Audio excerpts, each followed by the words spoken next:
جوزي بقى جاتلي وقالت لي انا عايزه اكل الفته اللي انت كنت عاملاها لنا في عيد الاضحى اللي فات. انت بتعمليها حلوه قوي، وفعلا انا يعني والله مش بشكر في نفسي، بس انا بعملها الحمد لله حلوه قوي بشهاده كل اللي دقها مني. يلا بقى نخش على الفيديو. اللهم صل وسلم على سيدنا محمد وعلى اله وصحبه اجمعين. صباح الفل وصباح الورد وصباح الياسمين. عاملين ايه؟ يا رب تكونوا بخير وتكونوا بصحه وسعاده وهنا يا رب. النهارده بقى نزلت السوق في اكله غريبه كده جت على دماغنا، ما بنعملهاش غير في العيد الكبير فقط، عيد الاضحى فقط. طبعا اكيد انتوا عرفتوا هي ايه. فنزلت بقى جبت الحاجات، كان عندي ممبار في التلاجة، ممبار ضاني، فطلعته عشان اعمله. نزلت جبت بقى اللحمه صبحه كده من عند الجزار علشان هنعمل فت. بس بقى انا جايبه الحاجه ورا معايا اهي. جبت بقى العيش البلدي بتاع الفته، ومعايا الحاجه ورا جبتها اهي. وطبعا الجبنه دي مطلعاها، الجبنه الموتزاريلا دي اللي كنت جايباها من كارفور مطلعاها علشان تفك، لازم عشان نعمل بيتزا بقى ان شاء الله بالليل. فعشان الجبنه معاكي تبقى سايحه وحلوه لازم تطلعيها تفك خالص، تبقى سايبه كده من بعضها. فانا مطلعاها اهو من الصبح علشان تفك وتبقى يعني ايه على ما نيجي نعملها تكون فكت خالص، ما فيهاش تلج خالص. تعالوا بقى ايه نفضي الحاجه بقى كده اللي انا جبتها من السوق ونغسل الكوبايتين دول. مش مستاهلين طبعا ان انا اشغل عليهم غسالة الاطباق. فتعالوا بقى كده وان شاء الله نغسل الطبقين دول، الكوبايتين وطبق واحد بس. ونفضي بقى الحاجه بتاعتنا من السوق.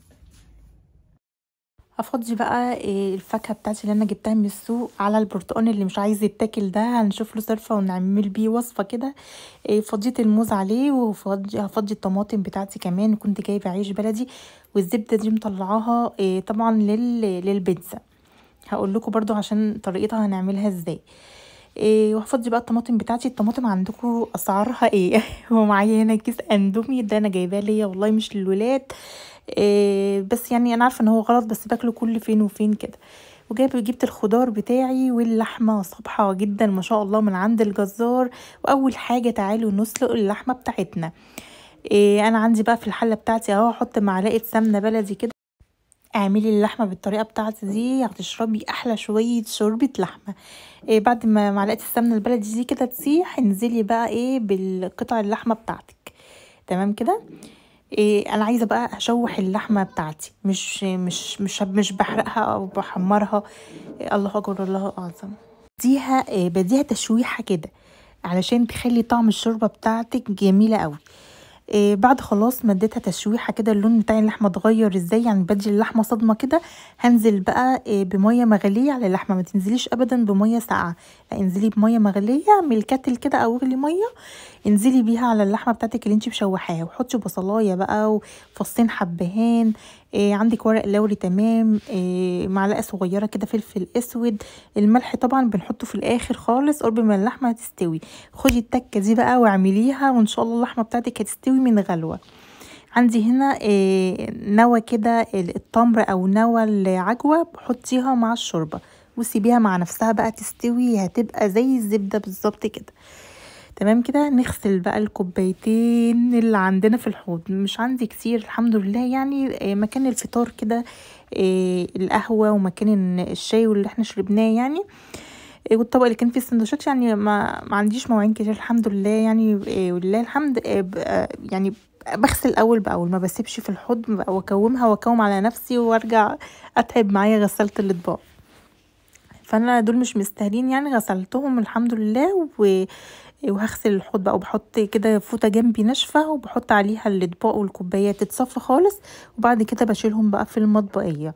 اوعي تحطي حاجه مبلوله في المطبقيه بتاعتك، لازم تنشف كويس قوي. هخلص بقى الطبقين والكوبايات دي وهغسلها كده وهنشفها. وندخل بقى على التقيل بتاعنا الممبار. هنعمل كمان ممبار ضاني زي ما قلت لكم في اول الفيديو. لو انت وصلتي لحد هنا بقى من الفيديو، بالله عليكي ما تنسيش تضغطي لايك، ترفعي لي الفيديو. لو انت اول مره تشوفي القناه بتاعتي دي، ما تنسيش تشتركي فيها وتفعلي الجرس، لسه في فيديوهات جامده جدا جدا ان شاء الله. هنا بقى خلاص كنت خلصت. هغسل بقى الحوض بتاعي، دي المصفى بتاعته بغسلها. الرغاوي كده بقى وهي في الحوض خلاص بقى مع اخر غسيل المصفى دي بتاعه الحوض، بتكوني خلاص ارتحتي بقى، اللي هو خلاص مفيش معلقه مش نظيفه في الحوض. غير بقى اللي هو بقى الحاجه المواعين بتاعه الغدا بقى دي اللي هتغسليها، وان شاء الله ما تخرجيش من المطبخ بعد ما تلمي الغدا قبل ما تكوني غسلاهم. مطبخك هيفضل نظيف دايما، وان شاء الله هنعمل جوله في مطبخي لان اتطلب مني كتير. هنعمل جوله في مطبخي وهقول لك ازاي تنظمي مطبخك ويبقى على طول كده نظيف. هنا خلاص كنت خلصت. اجي بقى الخضره بتاعتي هغسلها، كزبره وشبت وبقدونس، بقدونس وكزبره، شبت وكزبره، براحتك الموجود عندك او المتاح في، يعني موجود عندك في تلاجتك، مش شرط تشتري يعني. هغسله بقى علشان اعمل بيه الممبار. نغسل بقى الخضره بتاعتنا كويس كده وننضفها. نضفتها بقى وغسلتها كويس، وهاخد بس منها شويه صغيرين، مش هاخد الخضره دي كلها، وعيني الباقي بقى السلطه، لمحشي اي حاجه. الساقعه طبعا محتاجه محتاجه محشي اليومين دول، الجو برد قوي. نضفت بقى الخضره بتاعتي اهو، غسلتها كويس قوي قوي قوي تحت الحنفيه كده الميه الجاريه دي، واصفيها بقى في المصفى. وتعالوا نشوف هنعمل ايه. عندي هنا بقى بصلايه والممبار الضاني بتاعي اهو، وطماطمتين كده متوسطين، ونص قرن فلفل حامي. ممكن تستغني على قرن الفلفل الحامي ده وتحطي نص قرن فلفل اخضر مش حامي بارد، بيدي تست كده الممبار حلو قوي. غسلت البصلايه بقى وهبشرها، بصلايه حلوه كده، تكون حلوه كبيره كده للممبار. البصل الكتير بيخلي الممبار حلو قوي. هبشر بقى كده البصله، وهبشر كمان الطماطم عليها. وطبعا انا حاطه هنا نص قرن فلفل حامي، ده اختياري، عايزه تحطيه حطي، مش عايزه احطي قرن فلفل بارد عادي خالص. هبشره برضو في المبشره كده. وكده بقى الخضار بتاع الممبار، وهحط عليه يا دوبك الخضره اللي انا غسلتها ومصفياها دي. هاخد بس شويه من الخضره كده، شويه صغيرين مش هاخد كتير يعني، وهشيل بقى الباقي عندي. هقطعهم بقى عندي كده، وكده يبقى الخضار بتاع الممبار كله جاهز. حلوه الخضار بتاع الممبار دي نحط بقى في البوله بتاعتنا دي. حطيت حطيت طماطم مبشوره، بصل مبشور، فلفل بشراه، قرن فلفل، نص قرن فلفل صغير كده، خضره محشي مشكله كده او اللي موجوده عندك، وحطيتهم مع بعض. وهنا بقى حطيت عليهم كوبايه رز انا غسلاها ومصفياها كويس. واحط التوابل بتاعتي بقى، معلقه فلفل اسود، وعندي كمان كمون، وعندي كمان بهارات مشكله كده على كزبره ناشفه، حطيت يعني منها. والملح بقى بتاعك ظبطيه زي ما تحبي، وكمان شويه زيت، او لو عندك معلقه سمنه بلدي تمام. انا حطيت شويه زيت، وتقلبي بقى وتحشي الممبار بتاعك. انا الممبار الضاني بحشيه بقمع، القمع بتاعنا ده بحشيه. هنا خلاص كنت حشيت الممبار بتاعي اهو. هاجي بقى على النار علشان اسويه. نار متوسطه كده. هحط على الممبار ميه مغليه، اوعي تحطي ميه ساقعه، لا بنحط ميه مغليه على الممبار، هتلاقيه كش ازاي وقفل. وبعد كده هحط فصين حبهان، وهسيبه بقى يستوي كده مع نفسه، وهغطيه واسيبه يستوي بقى وقت ما يستوي. عندي بقى العيش البلدي اهو بتاع الفتة، هقطعه بقى كده مكعبات صغيرة. كنت هنا غيرت السكينة، بغير السكينة التانية ما قطعتش معايا. عايزة تستعملي بقى عيش ابيض عادي، بس انا طبعا الفتة بالنسبة لي يعني عيش بلدي، او العيش اللي هو ابو ردة ده. هقطعها كده هقطع العيش مكعبات صغيرة علشان بقى نبدأ نحمصه في السمنة بتاعتي. هاجي بقى على النار، عندي شغلت النار اهو، نار وسط كده، وهحط بقى معلقة سمنة بلدي في الطاسة، واسيبها بقى تسيح. معلقة او معلقتين كده. ممكن طبعا تحمري بزيت، ممكن تحمري بسمنة نباتي عادي، ممكن تحمري بزبدة، اللي يريحك خالص. انا هنا حمرت بسمنة بلدي. هحمص بقى العيش بتاعي لحد ما يبقى ايه مقرمش ولونه ذهبي كده. خلاص هنا بدأ يتحمص معايا اهو. طبعا العيش البلدي والله بيبقى في الفتة احلى من العيش الابيض اللي هو الشامي ده بكتير. خلاص هنا كان العيش اتحمص معايا. هروح بقى اعمل الصلصة بتاعة الفتة.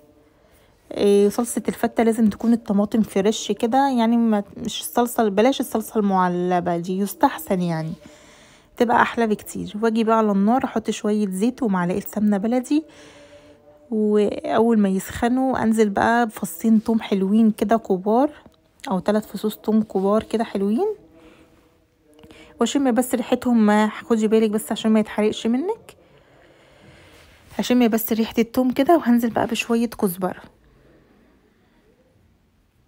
اجيب الكزبره الناشفه بتاعتي بقى كده. اول ما اشم ريحه التوم انزل بقى بالكزبره الناشفه بتاعتي، معلقه حلوه كده صغيره من بتاعه الشاي دي، امليها كزبره وحطيها مع الثوم اللي احنا بنحمره. وبعد كده اطش بالخل، تطشي التومه بقى هنا بشويه خل كده حلوين، بتبقى الريحه بقى مش عايزه اقولك. وبعد كده انزلي بقى بالصلصه بتاعتك، عصير الطماطم بتاعك. سهله الصلصه ازاي.